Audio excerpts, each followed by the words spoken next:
नमस्कार, स्वागत है आप सभी का योर स्टॉक में। मैं हूं आपके साथ कविता थपलियाल, मेरे साथ मेरे सहयोगी अंश भिलवार है और अगले 1 घंटे हम बात करने वाले हैं आपके स्टॉक स्पेसिफिक रणनीति पर। जी हां, योर स्टॉक एक ऐसा कार्यक्रम जहां पर आप अपने सवाल हम तक पहुंचा सकते हैं।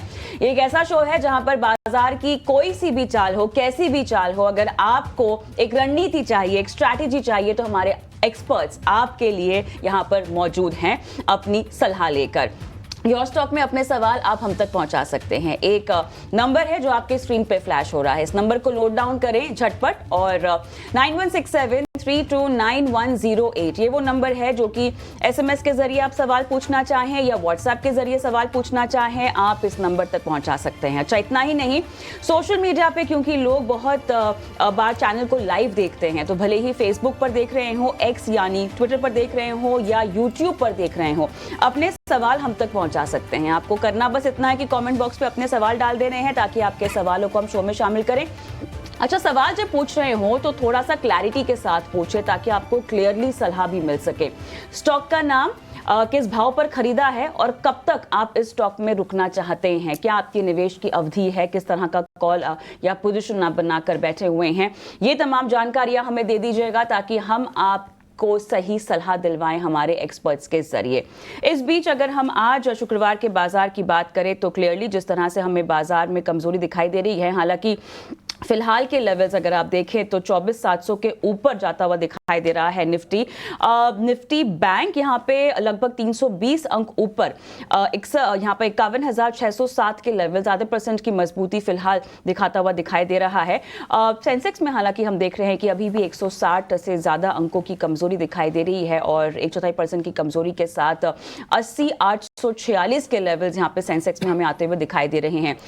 बाजार में निचले लेवल से अगर हमने थोड़ी सी भी रिकवरी देखी है, लेकिन फिर भी रुझान यहां पर कमजोरी का ही है क्योंकि ये बात सिद्ध हो रही है आपके एडवांस डिक्लाइन रेशियो को देखते हुए। 1598 देखिए डिक्लाइंस है यहां पर, बहुत कमजोर है मार्केट ब्रेथ। अगर आप फिलहाल देखें 861 एडवांसेस है, तो क्लियरली यहां पर कमजोरी का आलम गहराता हुआ दिखाई दे रहा है। और लूजर्स की सूची पर अगर एक बार हम नजर डाल लें झटपट, जो कि फिलहाल इस घंटे बने हुए हैं, तो टॉप 5 में अगर आप देखें तो इन्फोसिस लगभग 4.25% कमजोरी के साथ फिलहाल, टेक महिंद्रा आप देख सकते हैं 1.5% कमजोर, आईटीसी 1.5% कमजोर, Nestle, BPCL, HCL Tech, Bajaj auto, तमाम काउंटर्स में हम देख रहे हैं लगभग आधे से 0.2% तक की कमजोरी का आलम दिखाई दे रहा है। इस घंटे के गेनर्स अगर हम देखें तो एक्सिस बैंक लगभग 5% ऊपर है, विप्रो 3.5% ऊपर, Eicher 2.5%, Tata Motors, ICICI bank, HDFC life, hero motor में हम देख रहे हैं 1.25 से 0.2% तक की तेजी के साथ कारोबार हो रहा है।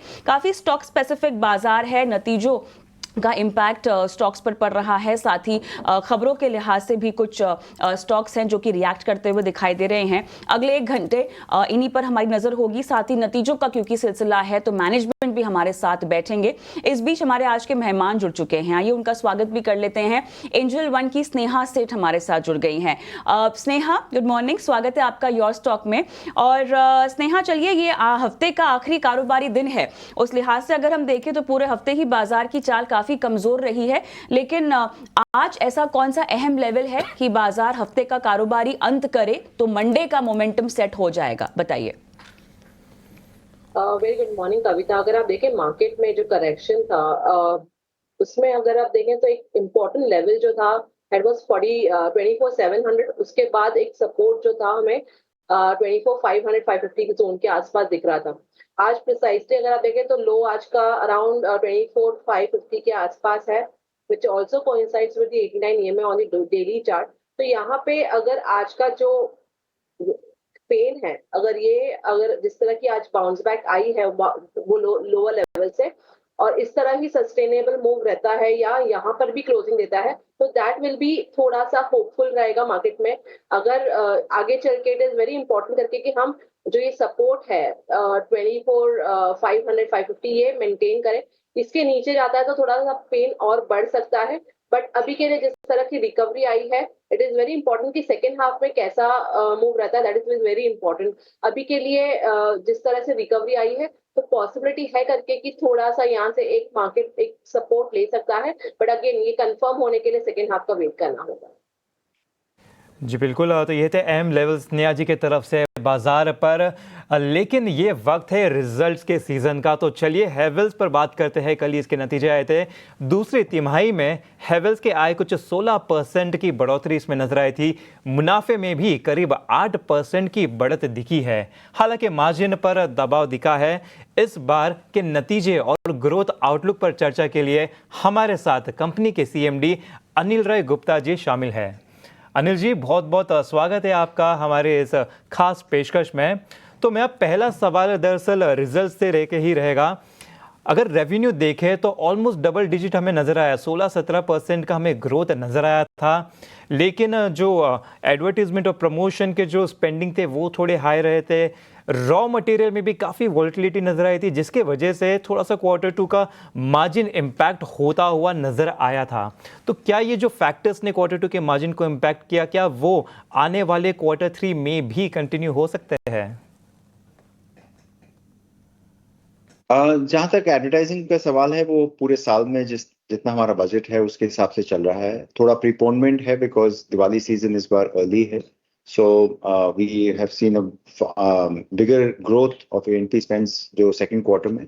सो थर्ड क्वार्टर में ये जाके नॉर्मलाइज हो जाएगा। इवन जो रॉ मटेरियल फ्लक्चुएशंस जो डोमेस्टिक वायर बिजनेस में रहा, वो भी हम एक्सपेक्ट करते हैं कि थर्ड क्वार्टर तक नॉर्मलाइज हो जाना चाहिए।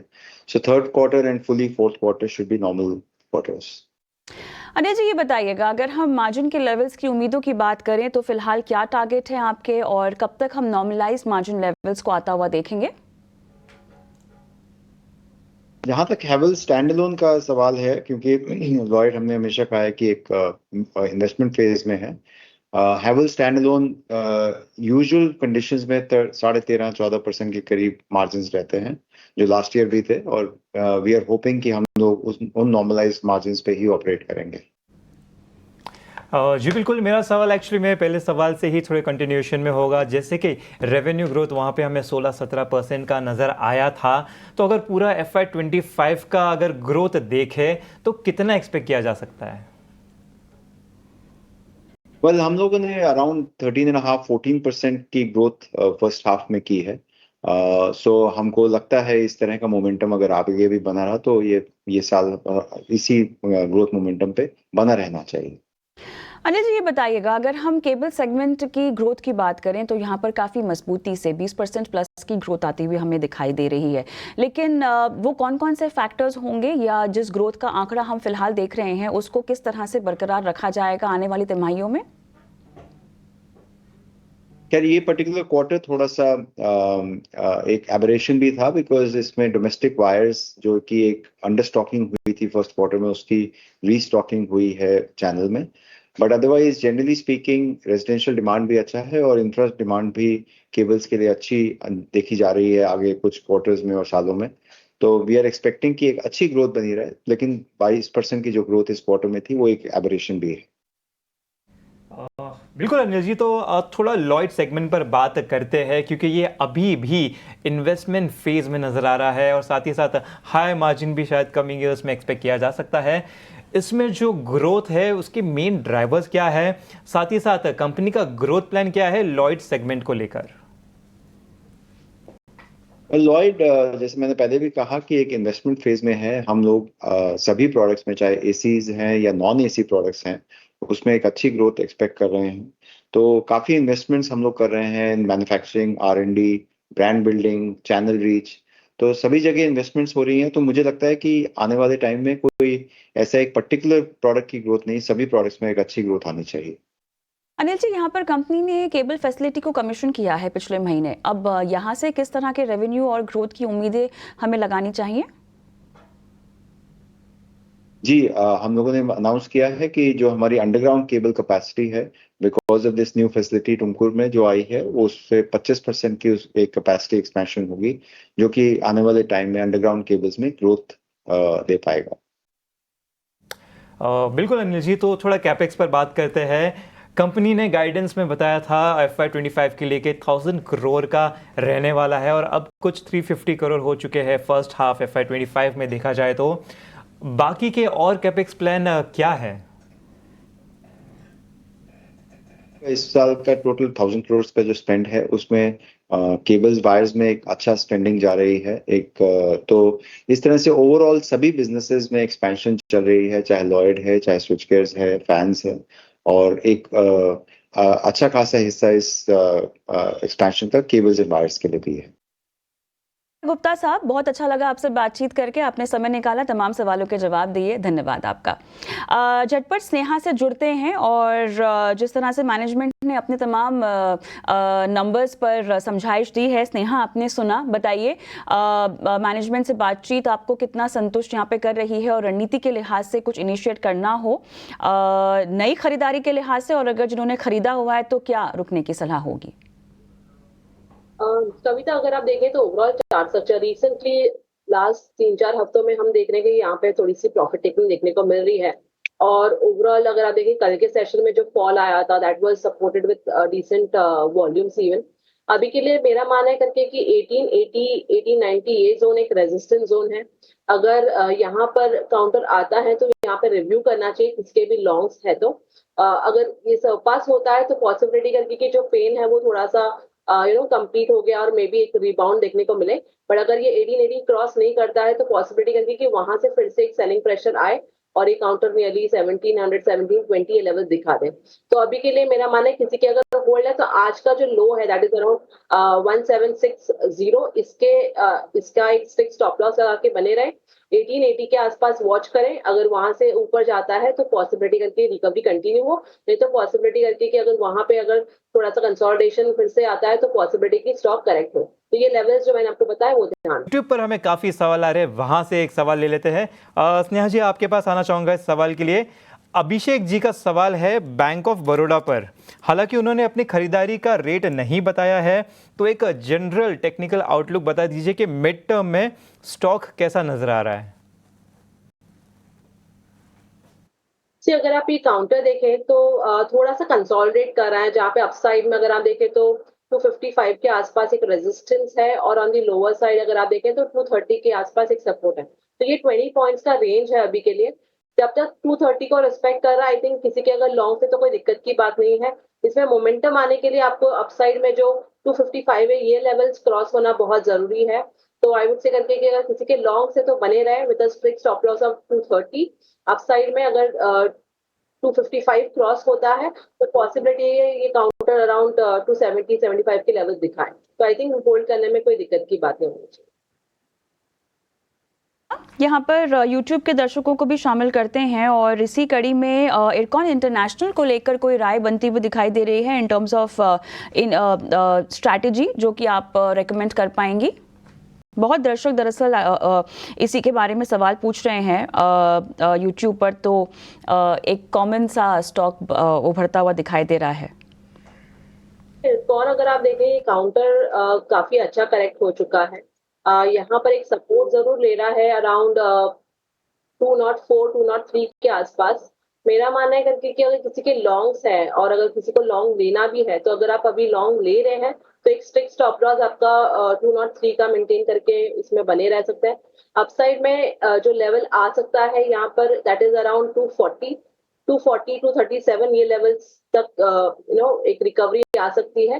बट अगेन ये एकदम शार्प मोमेंटम जैसा वाला स्टॉक अभी के लिए नहीं दिख रहा है, जिस तरह के ओवरऑल कंसोलिडेशन और जिस तरह का चार्ट स्ट्रक्चर है। बट यहाँ पे अगर आप देखें थोड़ा टाइम लगेगा, बट यस आप अगर लॉन्ग लेना चाहें तो ले सकते हैं with strict stop loss of 202। बिल्कुल, आपको अहम लेवल्स दे दिए गए हैं इरकॉन इंटरनेशनल पर। इसी के साथ व्हाट्सएप पर भी हमें सवाल आ रहे हैं, तो वहाँ से भी ले लेते हैं। ये सवाल फरमान हुसैन जी का है टाटा मोटर्स पर। 50 शेयर होल्ड कर रहे हैं कुछ 932 के भाव से। स्नेहा जी, अगर टाटा मोटर्स देखें तो इनकी जो खरीदारी का रेट है वहाँ से स्टॉक कुछ 2-2.5% ही नीचे है, लेकिन अगर पूरा हम अगस्त हाई से देखें तो वहाँ से तो स्टॉक कुछ 20-22% नीचे आ चुका है। इतना गिरने के बाद क्या यहाँ पर कुछ सपोर्ट नज़र आता है? साथ ही साथ इनको एक स्टॉप लॉस भी बता दीजिए, क्योंकि स्टॉक ऑलरेडी काफ़ी स्ट्रांगली नीचे की तरफ जाता हुआ नजर आ रहा है। यस, अगर आप देखें तो स्टॉक ने ओवरऑल हाई लाइक रिसेंटली जो करेक्शन आया है अगस्त सीरीज के बाद से, उसमें कोई भी पुल बैक मूव सस्टेन नहीं हुई है। उसके अलावा अगर आप देखें तो अभी के लिए भी जिस तरह का ओवरऑल चार्ट स्ट्रक्चर है आज थोड़ा सा स्ट्रेंथ दिख रहा है, बट आई थिंक यहाँ पर इट इज वेरी इंपॉर्टेंट कि ये थोड़ा सस्टेन करें। मेरे ख्याल से यहाँ पे 900 के आसपास एक सपोर्ट जरूर है, तो उसी का एक स्टिक स्टॉप लॉस लगा के बने रहे। यहाँ पर any move at least about 950 would be interesting, कि अगर ये बाउंस बैक कंटिन्यू होता है टुवर्ड्स 950 वो इंटरेस्टिंग रहेगा। उसके बाद फिर से एक बार रिव्यू करें, और अगर 950 क्रॉस हो जाए तो पॉसिबिलिटी करके कि हम फिर से 1000 प्लस लेवल्स भी देख पाएंगे। तो इट इज वेरी इंपॉर्टेंट कि ये जो आज की रिकवरी है वो थोड़ी सस्टेन हो और यहाँ पर अपसाइड का मूव कंटिन्यू रहे। बट अगर किसी के लॉन्ग से तो यस 880 का एक स्टिक स्टॉप लॉस लगा के बने रहे। का स्टिक स्टॉप लॉस लगाना है 9.5 के ऊपर अगर स्टॉक जाता है, जो कि फिलहाल रिकवरी मोड में आता हुआ दिखाई दे रहा है, तो उसके बाद हम 1000 या उसके लेवल्स देख पाएंगे। टाटा मोटर्स में स्नेहा की ये सलाह है। विनय दवे गुरुग्राम से हमारे साथ जुड़ गए हैं फोन लाइन पर। विनय, गुड मॉर्निंग, क्या हालचाल? Very good morning ma'am, thank you. आप कैसे हैं? मैं बिल्कुल ठीक, थैंक यू सो मच। विनय, बताइए किस स्टॉक में खरीदारी कर रखी है, किस भाव पर? मैम मेरी 3 क्वेरी है स्टॉक्स के लिए। एक है HPCL, ओके जिसमें मैंने 1300 शेयर्स लिए हैं 380 के भाव पे। ओके, BPCL है 700 शेयर्स लिए हैं 319 के भाव पे। राइट। IOCL है टाइटन है 873240 के भाव पे। ओके, और तीनों में ही आपको कब तक रुके रहना है? मैम ये लॉन्ग टर्म पर्सपेक्टिव है, 6 महीने के लिए। 6 महीने का नजरिया है। स्नेहा, तीनों काउंटर्स आपने सुन लिए, HPCL 380, BPCL 319। पहले इन दोनों से हम शुरुआत करते हैं। 6 महीने का नजरिया तीनों में।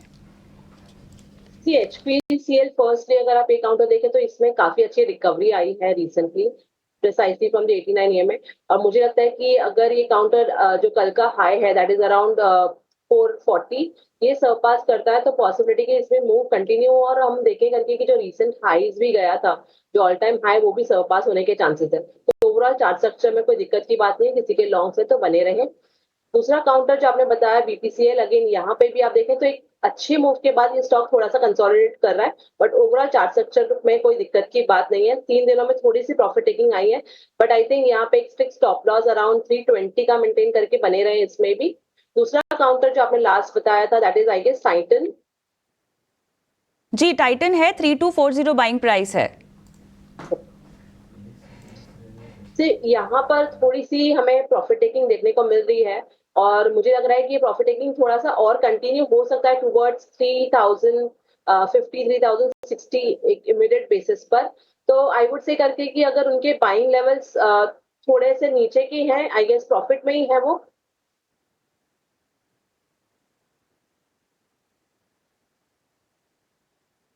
कविता जी, इनके बाइंग लेवल्स एक बार रिपीट करेंगे प्लीज? 3240 स्नेहा। ओके, सो अगर 3240 का बाइंग है तो आई वुड से करके कि अभी के लिए प्रॉफिट बुक कर लें, क्योंकि पॉसिबिलिटी करके कि काउंट थोड़ा सा और स्लाइड हो सकता है और 3050 3000 के लेवल्स भी दिखा सकता है। तो अभी के लिए प्रॉफिट बुक करने की सलाह होगी टाइटन में। तो विनय, प्रॉफिट बुक कर लीजिएगा टाइटन में। फिलहाल हो सकता है कि कमजोरी थोड़ी सी और गहराती हुई दिखाई दे।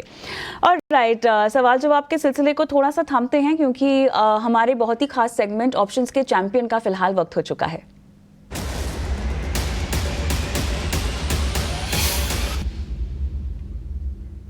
और हमारे साथ जुड़ गई हैं फिनवर्सिफाई की ध्वनि पटेल। ध्वनि, हाय, गुड मॉर्निंग। हफ्ते का आखिरी कारोबारी दिन, बताइए क्या पिक है आपकी? गुड मॉर्निंग कविता। आज का हमारा ऑप्शन का ट्रेड यहाँ पे जो रहेगा वो है वोल्टास के अंदर। अगर आप डेली चार्ट स्ट्रक्चर देखें तो स्ट्रक्चर के अंदर वापस से एक बाइंग का रुझान यहाँ पे देखने को मिल रहा है। ओवरऑल ट्रेजेक्ट्री पॉजिटिव है, तो इसको हम at the money call option के जरिए ट्रेड करेंगे। आपको वोल्टास की 1860 की कॉल ऑप्शन खरीद के चलना है। आपको 41 से 42 रुपए में ये यहाँ पे देखने को मिलेगी, वहाँ पे आप बाय कर सकते हैं। 70 रुपए का टारगेट यहाँ पे बनता है इसके अंदर, और 29 का स्टॉप लॉस लगा के रखना है स्ट्रिक्टली। अधिकतम मुनाफा 17,400 और नुकसान 7,200 तक का हो सकता है। और राइट, चलिए, तो वोल्टास में यहाँ पर कॉल खरीदने की सलाह, और 41 या 42 की प्राइस बताई जा रही है। लक्ष्य 62 या 70 का होगा, लेकिन स्टॉप लॉस जो कि ज़रूर ही लगाना है 29 का। ध्वनि, बहुत बहुत धन्यवाद आपका, समय निकाला आपने और अपनी राय दर्शकों को दी। लेकिन जाते जाते यहाँ पर एक डिस्क्लोजर दर्शकों को हम दिए देते हैं, क्योंकि FNO ट्रेडिंग काफ़ी रिस्की हो सकता है, जोखिम भरा हो सकता है। आप सतर्कता बरतें और सलाह मशवरा लेकर अपने आर्थिक सलाहकार से ही आगे बढ़ें। ऑलराइट, तो यहाँ पर योर स्टॉक को भी अब समेटने का समय हो गया है, लेकिन जाते जाते